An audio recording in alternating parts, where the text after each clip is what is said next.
스스로를 다스리고 내 안의 중심을 세우는 맹자의 명쾌한 인생 강해. 맹자에게 배우는 나를 지키며 사는 법.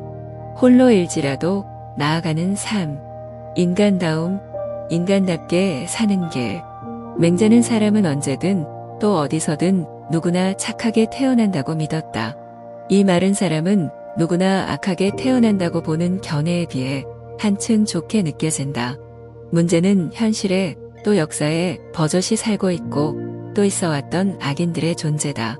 모두가 착하게 태어났다면 대체 그 많은 악인은 다 어디서 왔냐는 물음의 답변이 공색해지기 때문이다. 사람, 하늘을 닮은 존재.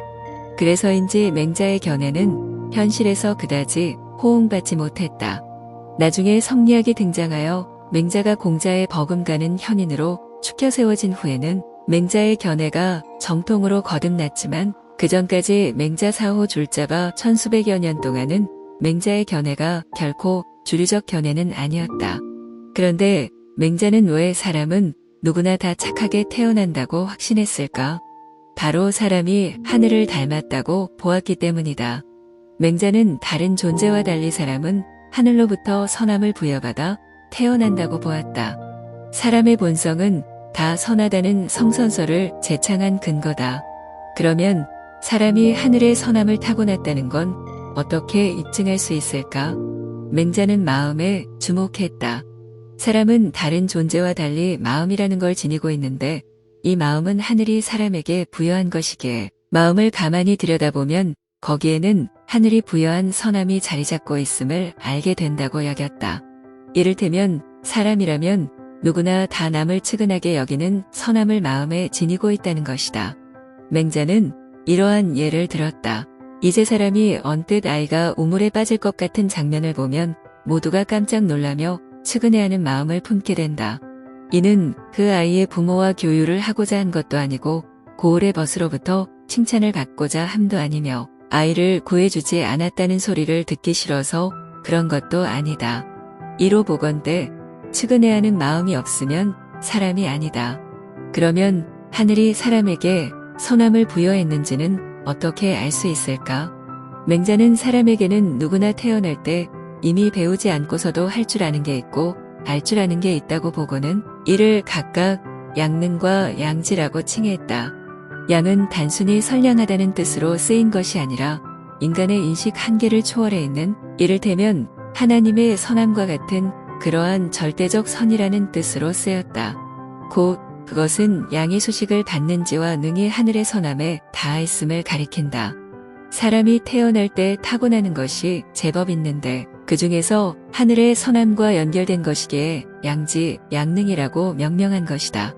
이러한 판단 아래 맹자는 사람은 모두가 착하게 태어난다고 단언할 수 있었다. 거울은 닦으면 다시 맑아져. 여기 거울이 있다. 거울의 기능은 무언가가 거울면에 비춰지면 그것을 있는 그대로 되비추는 것이다. 거울면에 먼지가 묻어 있다거나 때가 타면 되비추는 일을 제대로 수행하지 못한다. 그럴 때 깨끗하게 닦아주면 거울은 제 기능을 되찾는다. 아무리 오랜 세월 동안 때가 덕지덕지 끼어 있어도 다시 잘 닦아내기만 하면 거울은 언제 그랬냐는 듯 맑게 사물을 또 세상을 되비춘다. 맹자가 말한 사람의 선한 본성도 거울과 같다고 할 수 있다. 거울면을 깨끗하게 잘 보존하면 착하게 태어난 대로 착하게 살게 되고 거울면에 이물질이 껴서 흐려지거나 탁해지면 타고난 선한 본성이 그만 가려져 선하지 못하게 또는 악하게 살게 된다. 누구나 다 착하게 태어났음에도 선하지 않거나 악한 이가 존재하게 된 저간의 사정이다. 그러면 거울을 깨끗하게 하는 방법은 무엇일까? 맹자는 누구나 불인지심, 그러니까 차마 하지 못하는 마음을 지니고 있는데 이를 제대로 실천하면 된다고 보았다. 이를테면 남을 해하지 않으려는 마음을 계속 키워나가면 된다는 것이다. 불인지심이라는 것도 무어 대단한 도덕심이 아니라 가령 우물에 빠질 것 같은 아이를 보면 구해주지 않고서는 못 베기는 마음이 불인지심이다. 이러한 마음을 키워나가면 된다고 했음이니 악인이 선인이 되는 것은 일상을 살아가면서 어렵지 않게 이행할 수 있는 것이다. 악한 사람 대 선한 로봇. 실제로 맹자는 평생을 착하게 살았던 듯하다. 옳다고 판단한 일에는 좌고우면하지 않았고 세상이 자신의 뜻을 받아들이지 않아도 꿋꿋하게 자기 뜻을 펼 수 있는 기회를 찾아 매진했다. 권력, 재력 같은 세상 권세도 부국강병 일변도의 시류도 선한 사람, 선한 사회, 선한 국가라는 그의 신념을 꺾지 못한 셈이다. 그야말로 착하게 태어났으니 착하게 살리라는 의지의 일생이었다. 이러한 맹자의 삶을 어떻게 볼 수 있을까? 미래 사회를 다룬 SF 영화를 보면 휴머노이드, 그러니까 인간과 똑같은 로봇이 종종 등장한다. AI와 로봇 기술의 눈부신 발전 덕분에 겉만으로는 사람인지 휴머노이드인지가 분별되지 않는 미래의 모습이 그려지곤 한다. 흥미로운 건 인간보다 휴머노이드가 더 선하기도 하다는 점이다. 선한 로봇과 악한 인간의 대립 구도가 SF의 단골 소재일 정도이다. 여기서 흥미로운 점을 발견할 수 있다. 비록 허구 속의 일이지만 로봇에게 인간다움을 이식한 결과가 선한 로봇으로 상상되었다는 점이다. 이는 인간다움하면 악함이 아니라 선함을 당연하게 생각하고 있음의 반증이다. 인간다움의 본질이 곧 선이라는 사유를 2300년 전 사람인 맹자나 오늘날 사람이나 동일하게 한 셈이다. 그러니 착하게 태어난 만큼 착하게 살리라는 지향은 그저 선하지 못한 현실을 선보다는 주로 악이 더 행세하고 더 잘 사는 현실을 도외시한 결과로만 보기는 어렵다. 세상 물정 모르고 융통서 얻는 아둔함으로 볼 수는 더더욱 없다. 선함이 인간다움의 본질이라는 믿음이 지난 수천여 년간 시대와 지역을 격하여 봉건체제든 자본주의 체제이든 전근대 문명이든 근대 문명이든 공유되었다면 착하게 살리라는 지향은 가장 인간다운 지향의 표출에 다름없다. 그것은 인간으로 태어났으니 인간답게 살리라는 지향과 동일하다. 이를 두고 꼰대스럽다고 한다면 맹자는 이 또한 기꺼이 받아들였을 것이다. 그는 틀림없이 남들 눈에 어떻게 보이는가 보다는 자신이 인간답게 사는 것에 의미를 압도적으로 부여했을 것이기에 그러하다. 도덕적인 삶, 강한 삶. 맹자는 강자 앞이라고 하여 주눅 드는 법이 없었다. 일국의 군주는 언제라도 마음먹은 대로 사람의 목숨을 끊을 수 있는 존재였다. 그러한 서슬퍼런 권력 앞에서도 마찬가지였다. 우리는 신하라면 모름지기 군주에게 잘못이 있으면 목숨을 걸고서라도 꼿꼿하게 직언해야 맞는 것이라고 생각하곤 한다. 그러나 이는 말처럼 쉬운 일이 아니다. 강자든 약자든 간에 상대방에게 내가 하고 싶은 얘기를 직설적으로 다했던 경험이 얼마나 되는지를 스스로 짚어보기만 해도 이 일이 얼마나 어려운지는 쉬이 알 수 있다. 센 인간, 센 말투. 하루는 제나라 선왕이 맹자에게 경에 대해 물었다. 경은 조정에서 고위직에 오른 이들을 가리키는 일종의 존칭이었다. 이들은 언제라도 왕에게 도전할 수 있는 힘을 지닌 이들이었다. 맹자는 어떤 경을 말하냐고 되물었다. 그러자 선왕은 경에도 종류가 있냐고 물었다. 이에 맹자는 두 종류가 있다고 답하였다. 하나는 왕의 친척이 아니면서 경인 부류가 그것인데 친척인 경은 군주에게 큰 허물이 있어서 이에 대해 간했는데도 임금이 허물을 반복해서 범하면 군주를 갈아치운다고 했다. 왕의 안색이 일순간에 돌변하였다. 군왕을 내쫓는다는 금기어 중에 금기어를 너무나도 천연덕스럽게 내뱉고 있으니 안색이 바뀌는 건 너무나도 당연했다. 그러자 맹자는 괴이하다고 여기지 마시라며 자기에게 하문했기에 솔직하게 대답할 수밖에 없어서 그렇게 말한 것이라며 선왕을 진정시켰다. 잠시 후 평정을 되찾은 선왕이 그러면 친척 아닌 경들은 어떠하냐고 물었다. 맹자는 친척이 아닌 경들은 임금이 큰 허물을 범했을 때 이에 대해 간했는데도 임금이 허물을 반복하면 관직을 그만두고 훌훌 떠난다고 답했다. 이게 무슨 큰일이겠냐 싶겠지만 당시로서는 그렇지 않았다. 고위직에 있다는 것은 그만큼 역량이 출중하다는 뜻인데 그렇게 역량이 빼어난 이들이 하루아침에 조정을 떠난다면 국가에 끼치는 손실이 적을 수는 없었다. 더구나 맹자의 시대는 명성이 매우 중요 시대였던 시절이다. 역량 있는 이들이 하루아침에 관직을 그만두고 조정을 떠났다는 소문이 나면 그 나라의 국제적 위신이 바닥에 처박히는 건 시간 문제이고 군주의 체면도 말이 아니게 된다. 여러모로 적잖은 타격이 약이 되는 행보였다. 맹자는 이처럼 생사여탈권을 지닌 군주 앞임에도 필요하다고 판단되면 군주가 사뭇 불쾌했을 얘기를 거침없이 당당하게 했다. 혼자서도 당당하게. 또한 맹자는 자신에 대한 자신감이 있었기에 군주 앞에서도 위축되지 않고 센 발언을 이어갈 수 있었다. 이러한 자신감은 당당함으로 이어졌다. 자신을 돌이켜 꼴릴 일이 없기 때문이다. 그는 이를 화살 쏘기에 비유했다.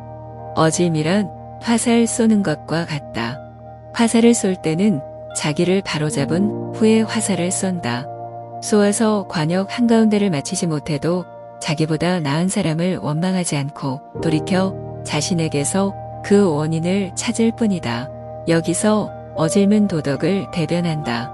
그리고 자신을 돌이켜봄은 자신을 바로잡음, 자신에게서 원인을 찾음이라는 행위를 발판으로 수행된다. 맹자는 어짐이 어질지 못함을 이김은 마치 물이 불을 이김과 같다고 보았다. 도덕이 결국에는 승리하리라고 확신한 것이다. 그러한 도덕은 자신을 돌이켜봄으로써 갖추어진다. 그렇게 스스로를 돌이켜보아 당당하면 타인에 대해서도 당당하게 된다. 도덕의 구비가 당당함의 원천이었습니다.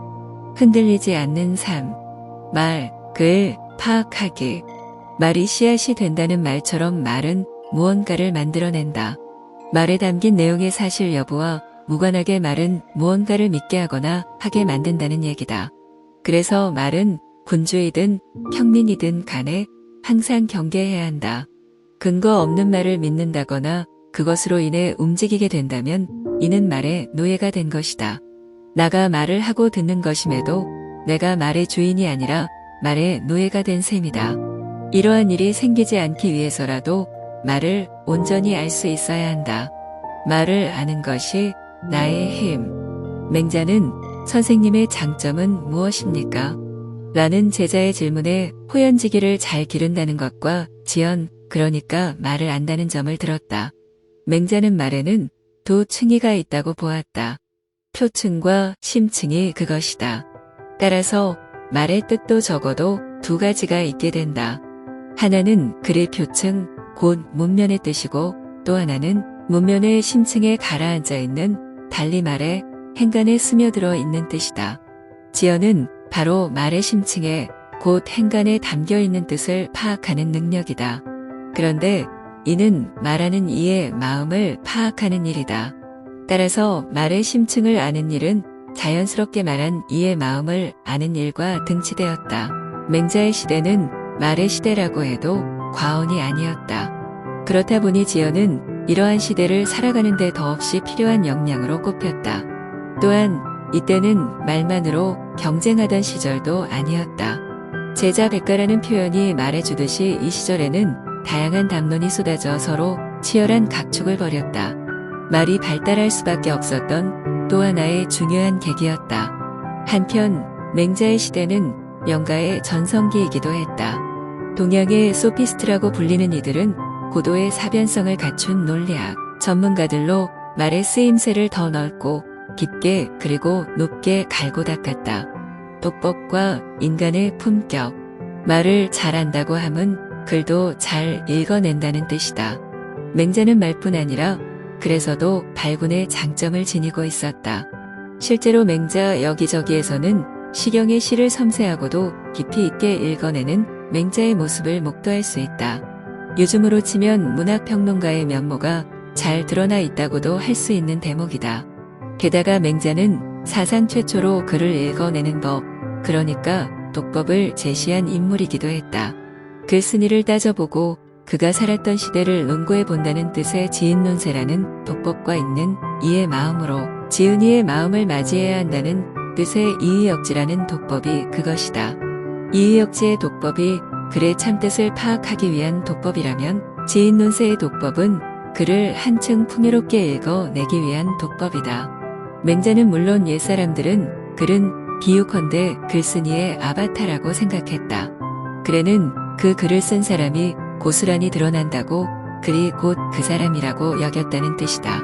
심지어 시품출어인품, 그러니까 시의 품격은 곧 사람의 품격에서 비롯된다라고 해요. 사람됨의 품격이 글의 품격으로 고스란히 나타난다고 굳게 믿었다. 이러한 관점에 따르면 역으로 글을 읽으면 그 사람을 알 수 있게 된다. 그래서 맹자는 지금은 고인이 된 옛사람이라 할지라도 그가 남긴 시나 글을 읽으면 그 사람을 능히 알 수 있게 된다고 보았다. 이러한 관점의 근저에는 글쓴이의 시대를 연구하고 글쓴이에 대해 따져보면 볼수록 그가 쓴 글을 한층 정확하고도 풍요롭게 읽어낼 수 있게 된다는 관념이 자리 잡고 있다. 서구 문학이론에서는 이를 역사전기 비평이라고도 하는데 글은 그 글이 태어난 시대와 글쓴이의 개인사적 배경과 연관지어 그 뜻을 읽어내야 한다는 관점이다. 맹자는 글에 대한 이러한 관점을 서구보다 천수백여 년 앞서 선취했던 것이다. 몸과 마음답게 조장이라는 말이 있다. 춘추시대의 송나라 사람 하나가 싹을 틔운 지 얼마 되지 않은 밭에 나가 싹이 더디 자란다면서 싹의 목을 쑥쑥 뽑았다. 얼른 쑥쑥 자라라는 의도에서였다. 그러고는 집에 들어와 대단한 일이나 한 듯이 가족들 앞에서 싹의 성장을 도왔다면서 피곤해했다. 아들이 얼른 밭에 나가 보았으나 이미 싹의 뿌리가 모두 들떠 물을 제대로 흡수하지 못한 채 시들시들 말라 있었다. 조급함 때문에 이를 몽땅 그르치게 되는 어리석음에 대한 오하이다. 호연지기 기르기. 호연지기를 잘 기름이 자신의 양떼장점의 하나라고 맹자가 꼽자 제자들은 호연지기가 무엇이냐고 여쭈었다. 말로는 설명하기 어렵지만 그것은 의로움을 쌓아서 기르면 내 안에는 물론이고 천지간에 가득하게 되는 기라고 하였다. 그리고 절대로 조바심을 내지 말고 착실하게 길러야 한다고 당부하는 대목에서 꺼낸 이야기였다. 기는 눈에 보이지도 않고 손으로 만져지지도 않는다. 그러니 스승의 말씀대로 해도 과연 내 안에 호연지기가 축적되고 있는지를 알 길이 없다. 의심이 들고 조바심이 나는 건 어찌 보면 너무도 당연했다. 이를 맹자도 익히 알고 있었다. 하여 제자들에게 이렇게 당부했다. 반드시 일삼음이 있어야 하며 기대하지 말며 마음으로 잊어서는 안 되고 조장해서도 안 된다. 송나라 사람처럼 하면 안 된다. 일삼음이 있어야 한다는 말은 의로움을 집적하는 일을 꾸준히 수행해야 한다는 뜻이다. 기대하지 말라는 것은 이를테면 오늘 하루 의로움을 쌓았으니 이제 호연지기가 이만큼은 쌓였겠지 하는 식으로 마음먹지 말라는 뜻이고, 마음으로 잊어서는 안 된다는 것은 설령 눈으로 확인이 안 되고 마음으로 느껴지는 바가 없다고 하여 중도에 그만두어서는 안 된다는 얘기다. 송나라 사람처럼 하면 안 된다는 것은 마음만 앞서서 조장해서는 안 된다는 소리다.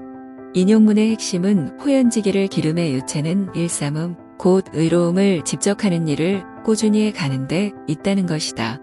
그러다 보면 어느 순간 내 안에 충실하게 차있는 호연지기를 느낄 수 있다고 한다. 호연지기는 약이, 그러니까 밤에 길러져서 새벽에 일어나면 느낄 수 있는 맑은 기운처럼 천지간에 가득 차 있기 때문에 이를 내 안에 집적하려는 노력만 꾸준히 한다면 반드시 내 안에 차오르게 된다고 보았습니다. 맹자는 이는 선택이 아니라 필수라고 여겼다. 사람이라면 누구나 호연지기를 길러야 한다고 여겼다는 얘기다. 만약 호연지기가 부족하게 된다면 금수와 별 차이가 없게 된다며 양기, 그러니까 호연지기를 기름을 중시했다. 자반, 돌이켜, 성찰하기. 호연지기를 기르는 일 외에 맹자가 도덕으로 몸과 마음을 닦는 방도로 자주 제시한 것은 자반, 그러니까 돌이켜 자신을 반성, 성찰하는 길이었다. 자반의 윤리학, 곧 스스로 돌이켜 봄의 윤리학이라고 명명할 수 있을 만큼 맹자는 이를 강조하였다. 여기에 어떤 사람이 있다. 그가 나를 난폭하게 대하면 군자는 반드시 스스로 돌이켜 볼 것이다. 내가 반드시 어질지 못했을 것이리라. 내가 반드시 무례했을 것이리라.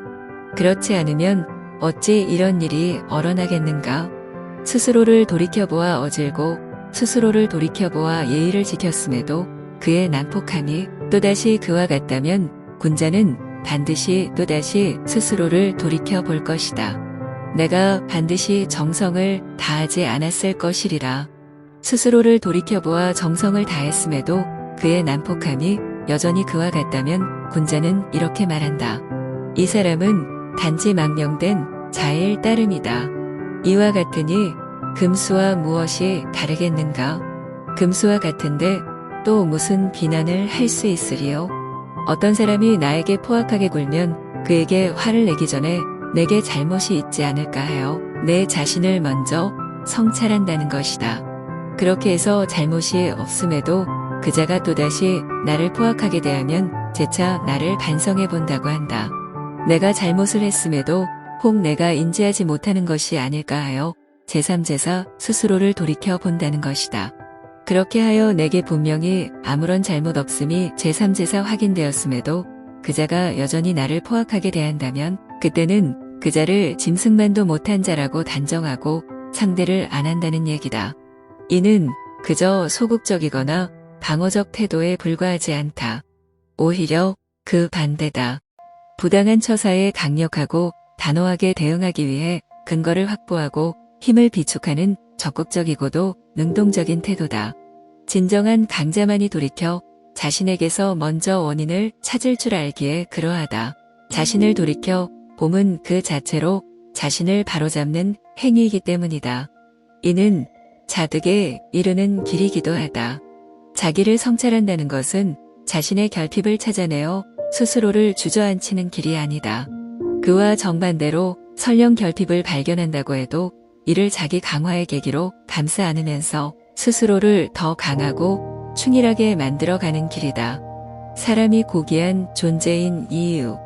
맹자는 사람이 고귀한 존재라고 여겼다. 다만 자기 안에 고귀한 것을 갖고 있어도 그런 줄을 모르는 자신이 고귀한 존재임을 자각하지 못하고 있을 따름이라고 보았다. 이는 오늘날도 마찬가지다. 우리는 일상생활을 영위하며 도덕의 힘을 생활하는 데 필요한 또는 유용한 실질적 힘으로 인정한 적이 과연 얼마나 될까? 이는 착하다는 형용사가 사람에게 더는 적용되지 않는 세태를 봐도 금방 알 수 있다. 착한 음식, 착한 물가처럼 사물이나 가격에는 좋은 의미로 붙여 사용하는 반면에 사람에게, 특히 성인에게는 웬만해서는 잘 쓰지 않는다. 그만큼 도덕적 가치와 실생활은 저만큼 분리되어 있다. 사정이 이러하니 사람은 누구나 도덕이 내재된 고귀한 존재라고 이것에 자각이 필요하다며 목청을 돋운다고 해도 별무소용일 가능성이 크다. 그런데 이러한 사고 실험을 해보자. 저마다 나는 도덕을 본성으로 타고난 고귀한 존재다. 그렇기에 태어난 바 그 자체로 이미 내적 결핍이 없이 충실한 상태라는 점을 자각하고 이를 근거로 일상을 영위해 간다면 과연 어떠한 일이 벌어질까? 물론 현실화되기 무척 어려운 사고 실험에 불과할 수 있다. 인류 역사에서 악한 이, 착하지 않은 이가 없었던 적이 없으므로 이러한 사고 실험이 공허할 수 있다. 그러함에도 사고 실험을 계속해 본다면 모두가 다 이러한 자각 위에서 일상을 영위하지는 않는다고 해도 한 사회의 다수가 이러한 자각 위에서 일상생활을 꾸려가고 있다면 그 사회의 모습은 어떻게 될까? 이것저것 다 떠나서 남들은 어떻게 살든 나만이라도 내가 도덕으로 인하여 고귀하며 그 자체로 내적 결핍이라고는 전혀 없는 온전히 충실한 상태라는 자각 위에서 삶을 살아간다면 시대가 달라도 문명 조건이 판이해도 몸과 마음을 닦을 줄 알아야 하는 까닭이 여기에 있다. 이를 통해 외적 조건에 의해 흔들리지 않는 내적 자아를 실현할 수 있기 때문이다. 그랬을 때 맹자처럼 자신이 주도하는 삶을 당당하고도 일관되게 펼쳐낼 수 있게 되기에 그러하다.